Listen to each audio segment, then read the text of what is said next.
Episode 7 की शुरुआत में दिखाया जाता है नेक्स्ट डे मॉर्निंग शिनजे-ऊ किचन में कुकिंग कर रहा होता है। वहाँ पे कैंग सेहोन आता है और शिनजे-ऊ को कुकिंग करता हुआ देखता है। फिर पूछता है तुम क्या कर रहे हो। शिनजे-ऊ कहता है तुमने कल पूरा दिन ठीक से कुछ खाया नहीं था। कैंग सेहोन पूछता है ये सब मेरे लिए है। शिनजे-ऊ हाँ कहता है। कैंग सेहोन कहता है तुम्हें ये नहीं करना था, तुम्हारा हाथ जख्मी है, तुम्हें बहुत सारे रेस्ट की जरूरत है। शिनजे-ऊ कहता है ये कुछ भी नहीं है। कैंग सेहोन कहता है सिर्फ ज्यादा रेस्ट लेने से ही तुम जल्दी से ठीक हो सकते हो। शिनजे-ऊ कहता है ये तुम्हें थैंक्स कहने के लिए है क्योंकि तुम हॉस्पिटल में मेरी देखभाल कर रहे थे।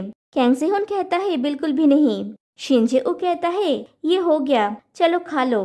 फिर दोनों खाने के लिए बैठते हैं। शिनजे-ऊ कैंग सेहोन से पूछता है क्या तुम्हें कल अच्छी नींद आई। कैंग सेहोन कहता है कल रात को हाँ बहुत अच्छी नींद आई। शिनजे-ऊ कहता है मुझे भी अच्छी नींद आई, मुझे ऐसा लग रहा था कि कोई पूरी रात मेरी देखभाल कर रहा था। तभी कैंग सेहोन को खांसी आ जाती है जैसे वो पकड़ा गया। शिनजे-ऊ पूछता है क्या तुम ठीक हो।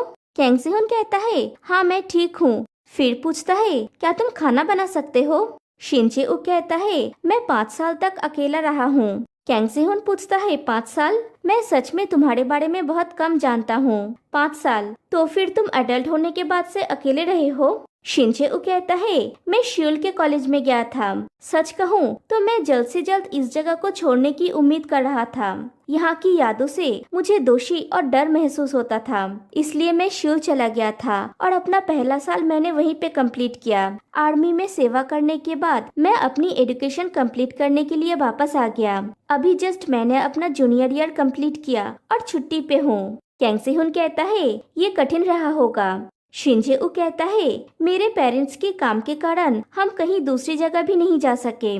10 साल की उम्र से लेकर हाई स्कूल के 10 साल के दौरान मैं किसी को देखने से भी डरता था, लेकिन अब मैं वैसा नहीं हूँ क्योंकि जिसके बारे में मैंने खुद को दोषी महसूस किया और बहुत याद किया वो मेरे साइड में आ गया है। फिर कहता है सूप ठंडा हो रहा है, इसे खा लेते हैं। कैंग सेहोन सूप पीने जाता है तो शिनजे-ऊ कहता है अगर ये अच्छा नहीं भी हुआ तो दिखाना मत। फिर कैंग सेहोन सूप पीता है और कहता है ये बहुत अच्छा है, ये इतना डिलीशियस है कि मुझे लगता है कि तुम एक रेस्टोरेंट खोल सकते हो। शिनजे-ऊ पूछता है क्या ये सच में अच्छा है।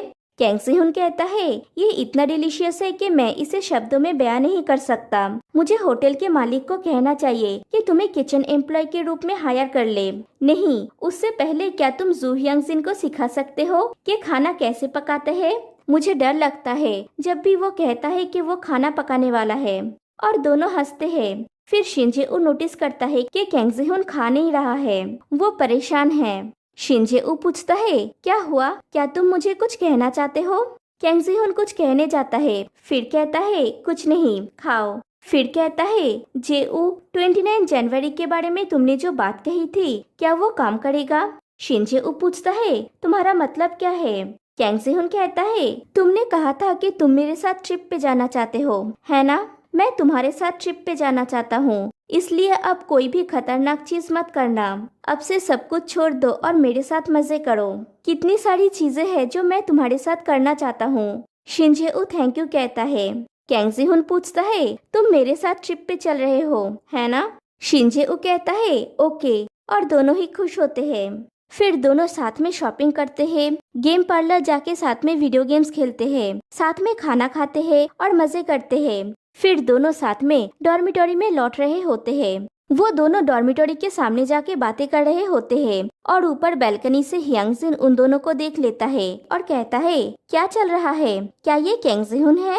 तभी वहाँ पे वो रिसेप्शनिस्ट आके पूछती है जी-हुन उसे क्या हुआ है। फिर उन दोनों को देख के कहती है वो बहुत आकर्षक लग रहे हैं। हियांग जिन कहता है आपको ऐसा लगता है, आप सब पागल है। मेरा दोस्त जी-हुन बेचारा, वो पहले ऐसा नहीं था, लेकिन जब से वो रूम नंबर 308 वाला लड़का आया है। वो रिसेप्शनिस्ट कहती है तुम्हें भी किसी को तलाश कर लेना चाहिए।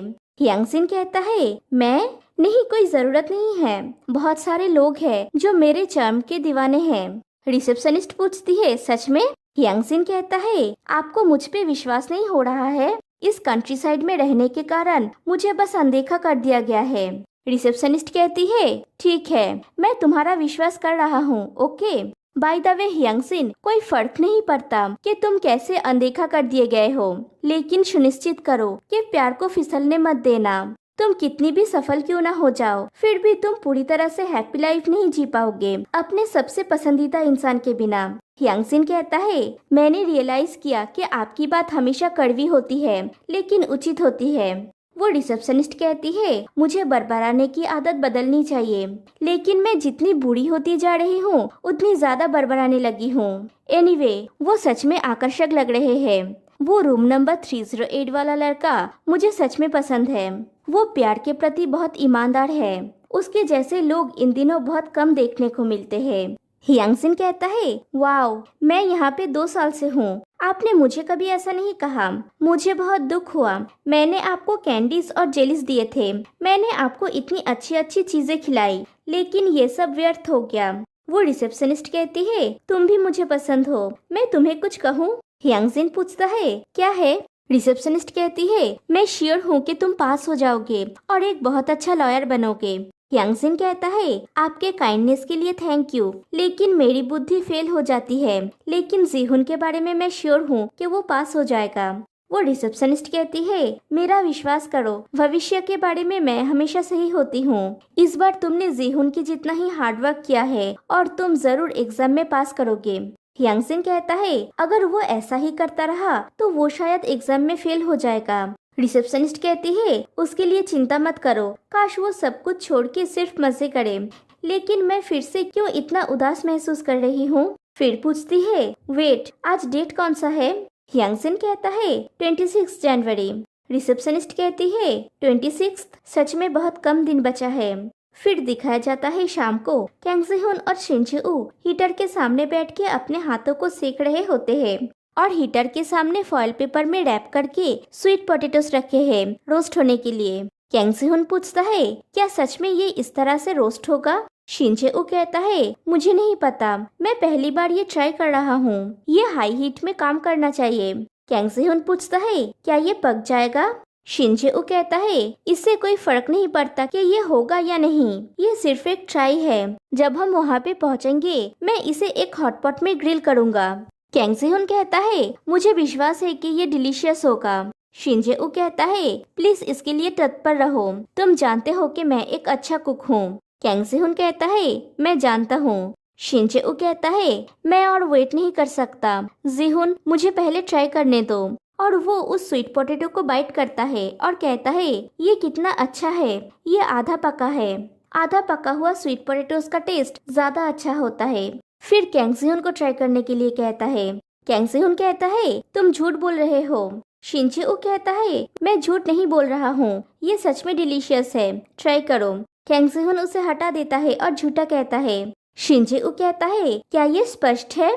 कैंग सेहोन हाँ कहता है। शिन जे-ऊ कहता है, ये एक्टिंग मेरे रियल एक्सपीरियंस के ऊपर बेस्ड है। फिर कहता है, तो फिर मैं तुम्हें खिला देता हूँ। और शिन जे-ऊ उस स्वीट पोटैटो को लेके कैंग सेहोन के पीछे भागने लगता है। कैंग सेहोन उसे नहीं खाएगा और शिन जे-ऊ उसे खिला के ही छोड़ेगा। और भागते भागते शिन जे-ऊ कैंग सेहोन के जैकेट का कॉलर पकड़ लेता है तो कैंग सेहोन उसकी तरफ मुड़ता है और दोनों का फेस एकदम आमने सामने आ जाता है। दोनों एक दूसरे की आंखों में देखते हैं। कैंग सेहोन कहता है, मुझे नहीं पता कि मुझे ये कहना चाहिए या नहीं। आफ्टर ऑल मैंने पहली बार इस फीलिंग को महसूस किया है, मुझ में हिम्मत नहीं थी। शिन जे-ऊ पूछता है, तुम क्या बोलने की कोशिश कर रहे हो? कैंग सेहोन कहता है, मैं तुम्हें बहुत पसंद करता हूँ। और शिन जे-ऊ को किस करता है और शिन जे-ऊ भी रिस्पॉन्स करता है। फिर दिखाया जाता है नेक्स्ट डे मॉर्निंग दोनों ही साथ में सोए हुए हैं। शिन जे-ऊ नींद में होता है और कैंग सेहोन उसको प्यार भरी निगाहों से देख रहा होता है। फिर उसकी गालों में हाथ लगाता है तो शिन जे-ऊ की नींद टूट जाती है। कैंग सेहोन कहता है, उठ गए तुम? शिन जे-ऊ कहता है, हाँ। फिर कहता है, थैंक यू। कैंग सेहोन पूछता है, किस लिए? शिन जे-ऊ कहता है, हर एक चीज के लिए थैंक यू। और दोनों एक दूसरे को हक कर लेते हैं। फिर दिखाया जाता है दोनों रास्ते से जा रहे होते हैं। शिन जे-ऊ कैंग सेहोन के हाथों में अपना हाथ डाल लेता है और दोनों एक दूसरे का हाथ पकड़े हुए जा रहे होते हैं। फिर कैंग सेहोन रुक जाता है और शिन जे-ऊ से कहता है, मैं तुम्हें कुछ देना चाहता हूँ। शिन जे-ऊ कहता है, क्या है वो? कैंग सेहोन एक बॉक्स निकालता है। शिन जे-ऊ पूछता है, एक गिफ्ट? कैंग सेहोन कहता है हाँ मैं तुम्हें ये देना चाहता हूँ। शिनजेओ कहता है क्या, लेकिन मैंने कुछ तैयार नहीं किया। कैंग सेहोन कहता है इट्स ओके, ये एक डेट से दिया गया गिफ्ट है जिसके लिए मैं तुम्हारा ऋणी हूँ। मुझे तुमसे कुछ दिन पहले एक नेकलेस मिला था, वो अच्छा था। शिनजेओ कहता है ये कोई बड़ा गिफ्ट नहीं है, ये सिर्फ एक बच्चे के द्वारा बनाया गया एक खिलौना है। कैंग सेहोन कहता है ये एक खिलौना है, लेकिन ये मेरा सबसे कीमती खजाना है, तो मैं भी तुम्हें एक देना चाहता हूँ। फिर कैंग सेहोन उस बॉक्स को खोलता है और उसमें एक चेन होता है और उसके साथ एक पेंडेंट। शिनजेओ उसको अपने हाथ में लेता है। कैंग सेहोन कहता है क्या तुम्हें ये पसंद है? शिनजेओ कहता है हाँ मुझे पसंद है, और वो बहुत खुश होता है। कैंग सेहोन अपने मन में सोचता है मैंने फाइनली 15 साल बाद तुम्हें रिपे कर पाया जेऊ। फिर दोनों डॉर्मिटरी में लौटते हैं। शिनजेओ पूछता है क्या मैं अच्छा दिख रहा हूँ? कैंग सेहोन हाँ कहता है। शिनजेओ कहता है हमारा ट्रेन छूटने में 2 घंटा बाकी है, चलो अपना अपना सामान लाते हैं और फिर मिलते हैं। कैंग सेहोन कहता है ओके। शिनजेओ अपने घर के अंदर जाने लगता है तो कैंग सेहोन कहता है रुको जेऊ। शिनजेओ पूछता है क्या हुआ? कैंग सेहोन जाके शिनजेओ को हक कर लेता है और कहता है मुझे आशा है कि तुम अपने अपराध बोध को दूर कर सकते हो। शिनजेओ मुस्कुराता है और ओके कहता है। कैंग सेहोन कहता है बाद में मिलते हैं, टाटा। शिनजेओ अपने रूम में चला जाता है और कैंग सेहोन अपने रूम में। शिनजेओ अपने रूम में जाके अपने गले के पेंडेंट को छू के कुछ देर अपने प्यार को फील करता है, फिर अपने सामान को समेटने लगता है। लेकिन फिर वो सोचता है मुझे अब और इन सब की जरूरत नहीं है। अगर 30th को जिहुन यहाँ पे नहीं रहेगा तो 10 साल वाला जेऊ उस इंसान के हाथों मारा जाएगा। प्लीज मेरे लिए अच्छे से जीना आजुशी। फिर सब सामान लेके अपने रूम से निकल जाता है। फिर शिनजेओ की मॉम को दिखाया जाता है। वो घर के बाहर खड़ा होके शिनजेओ के लिए वेट कर रही होती है और वो टेंशन कर रही होती है कि वो अभी तक घर वापस क्यों नहीं आया। बड़ा वाला शिनजेओ दूर से ये देख रहा होता है और कहता है मुझे माफ कर दो मॉम, लेकिन मैं जल्द ही मर जाऊंगा और 15 साल बाद वाले समय पर वापस आऊंगा। काश आप इतने दुखी ना होते मॉम। और छोटा वाला शिनजेओ रास्ते से जा रहा होता है। इधर बड़ा वाला शिनजेओ आके कैंग सेहोन के डोर पे नॉक करता है और पूछता है जिहुन क्या तुम अंदर हो? मैं रेडी हूँ। लेकिन अंदर से कोई जवाब नहीं आता तो शिनजेओ फिर से डोर पे नॉक करता है, लेकिन फिर से कोई जवाब नहीं आता। शिनजेओ देखता है कैंग सेहोन का डोर लॉक नहीं है, तो वो डोर ओपन करके रूम के अंदर जाता है तो देखता है कैंग सेहोन अंदर नहीं है। फिर शिनजेओ उसे कॉल करता है, लेकिन कैंग सेहोन कॉल भी पिक नहीं करता। फिर शिनजेओ देखता है कि टेबल के ऊपर एक पर्ची पड़ी है। वो उसे खोल के देखता है तो उसमें कुछ लिखा हुआ होता है। शिनजेओ वो पढ़ता है और अपने बैग को फेंक के दौड़ के कहीं पे जाता है। और ये एपिसोड यहीं पे एंड हो जाती है। और गाइस नेक्स्ट एपिसोड इस सीरीज का लास्ट एपिसोड है और वो बहुत ज्यादा इमोशनल है। तो फिर मिलते हैं गाइस नेक्स्ट वीडियो में, तब तक के लिए बाय बाय।